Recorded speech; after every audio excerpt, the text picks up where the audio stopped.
Hi, this is DL, and this is Yoga for Absolute Beginner's Mind.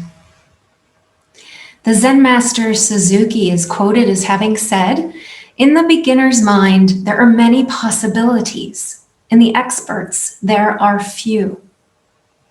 I find this quote incredibly applicable to the practice of yoga. When we're new to something, our minds are open. It may feel a little disorienting, or we might feel a little unsure of ourselves. But there's a benefit to not already having an ingrained habit or repetitive response to something. When we're experts, we tend to approach things from what we already know. We don't make room for questions.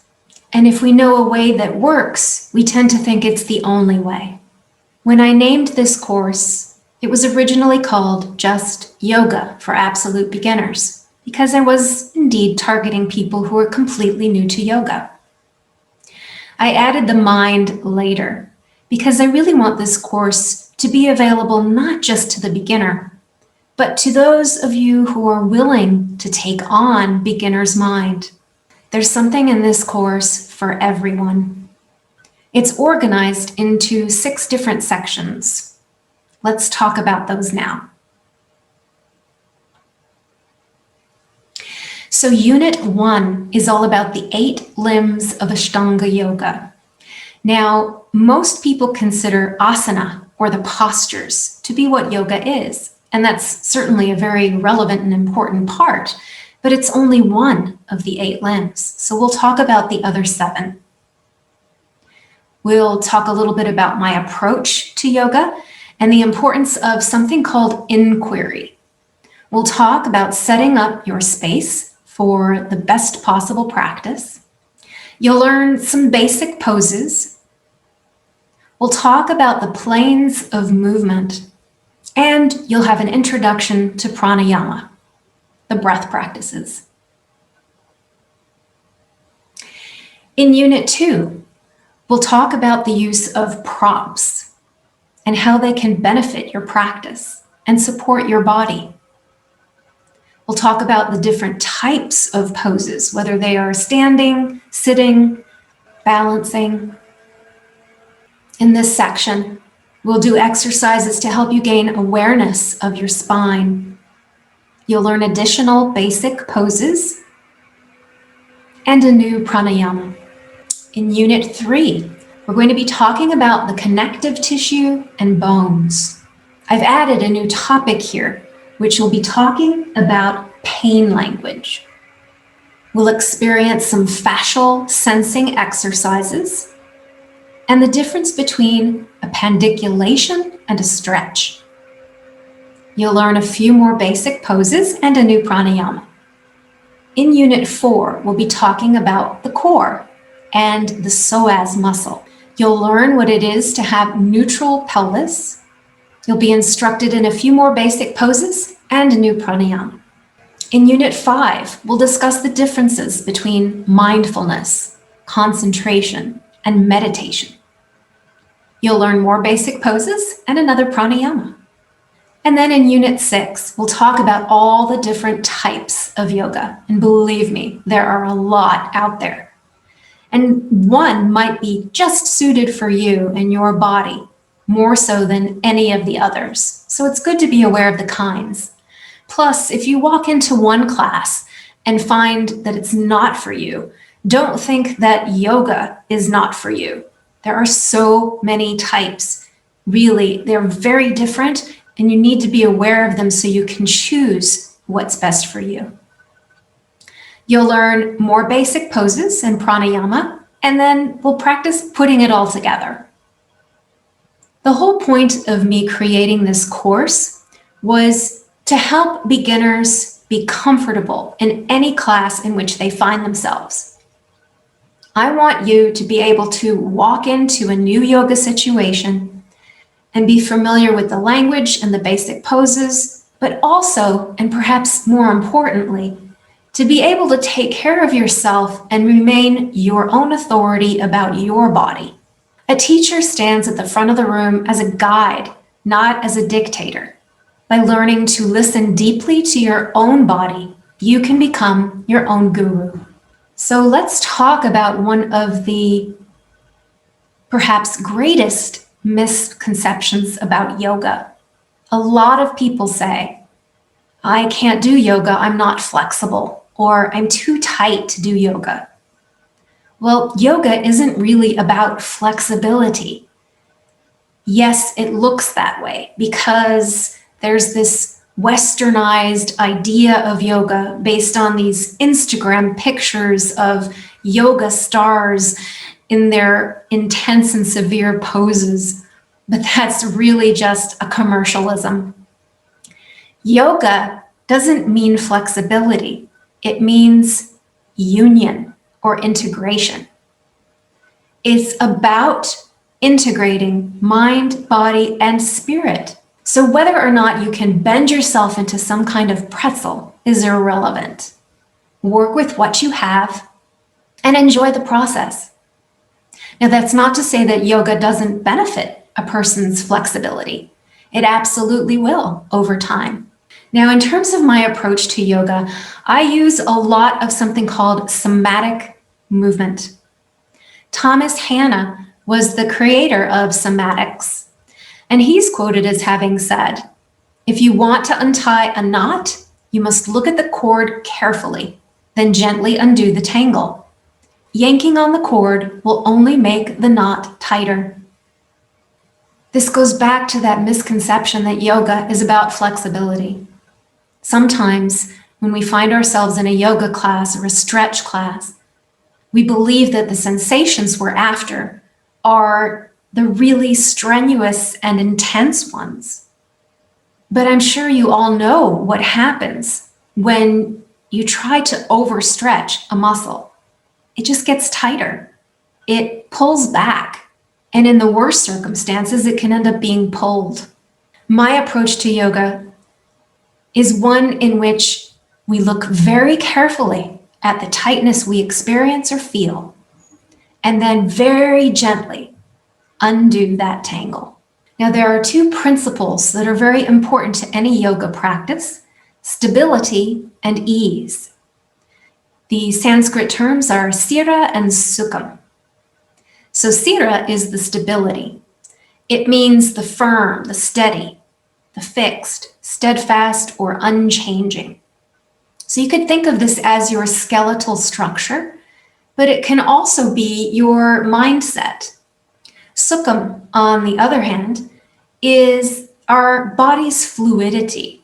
It means softness, happiness, delight, or joy. And again, this could be referring to the shape of the body or how it maintains a pose, how it moves. But it can also refer to the mind and the state of the mind.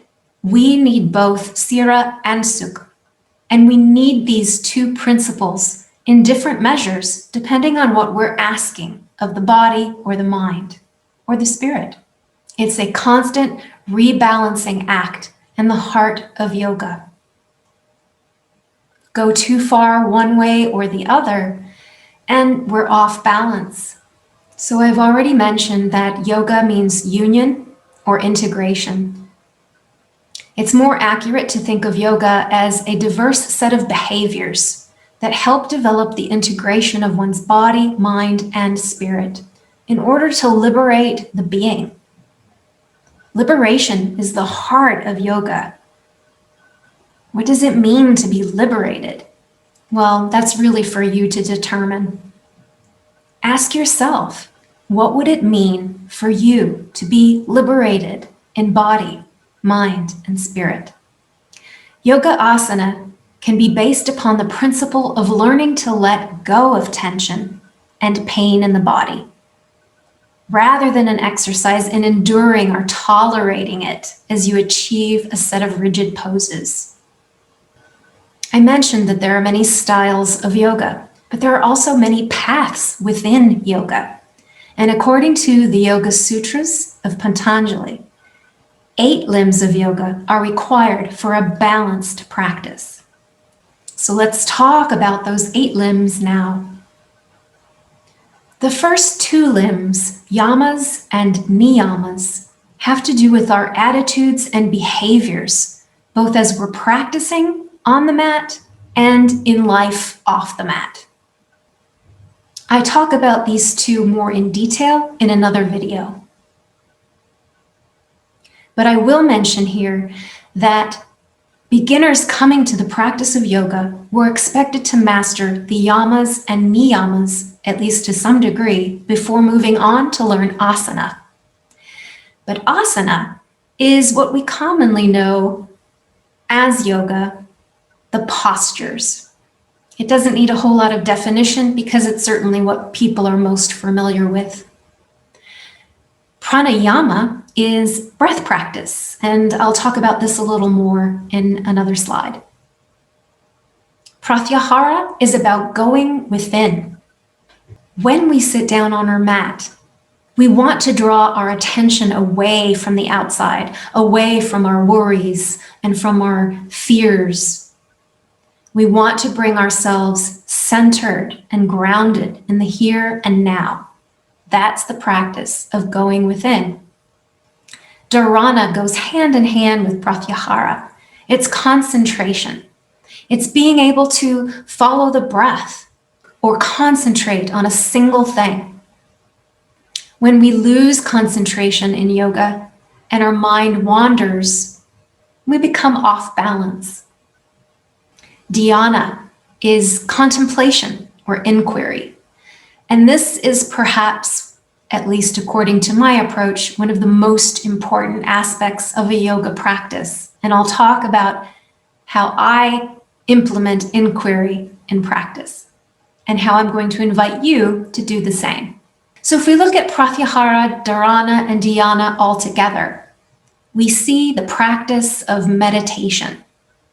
Going within, getting quiet, focusing the mind, and contemplating the greatest question ever asked: who am I? And finally, the eighth limb of samadhi. Samadhi is meditative absorption, whereas pratyahara, dharana, and dhyana all require ongoing practice. When we finally reach samadhi, we have reached true meditation. So let's talk now a little more about pranayama. The word prana means life force, but it could also be related to breath, which is our life force. It's very subtle energy and very important to the practice of yoga. When translating the word pranayama, it is typically divided into two words, prana, meaning breath, and yama, meaning control. However, it can be divided in a different way. Pran, still meaning breath, but ayama, meaning unobstructed. This is the exact opposite of control, but it offers a really important distinction to how we practice. Control is about gripping. It's about forcing. It's about control. But we want the breath to flow freely and fully and with ease in our practice. So whenever we practice pranayama, we don't want to be struggling. We don't want to be tiring the body out. We want to be enjoying the process. You'll learn several different forms, 6 to be exact, types of pranayama in this course. Some might have contraindications, and we'll talk about those when we come to them. Now, I'm going to share what are some typical rules for breathing, but having said this, I want you to understand that there are always exceptions to the rule, and a lot of the time it's going to be dependent on how you feel and what's working for you. Typically speaking, though, anytime the body is folding or becoming more compact, moving in towards the core, then that kind of movement is done on an exhalation. And that makes perfect sense because if you are contracting inward, then you are reducing the amount of space for the breath and the expansion of the lungs. Anytime there's an unfolding or a straightening out of the body into space, or an opening of the chest, then that movement is done on the inhalation. And again, this makes perfect sense because we are creating more space in the body for the oxygen or air to fill. Twisting motions are typically done on an exhalation. Now, once you get in a twist, you're welcome to deep breathe there, and that can feel quite refreshing. The other thing you want to be aware of with the breath is that as you are in a stretch and gravity takes you deeper into it, then you want to exhale as you release to that gravity. Now, this is different than pushing yourself deeper into a stretch. And that's a very important distinction too. Okay, now I'd like to talk about the importance of inquiry. Inquiry is about knowing yourself. It's about becoming your own authority about your body. It's about developing a deeper listening and a kinder relationship to your body, to your mind, to your spirit. So anytime you are practicing, you can be asking yourself questions such as, has my body given me permission to do this? Is it enjoying or gaining from the position? And is the movement helping me to free the spine or perhaps some other part of the body or not? Are you having to guard or protect yourself? These are really important questions to be asking.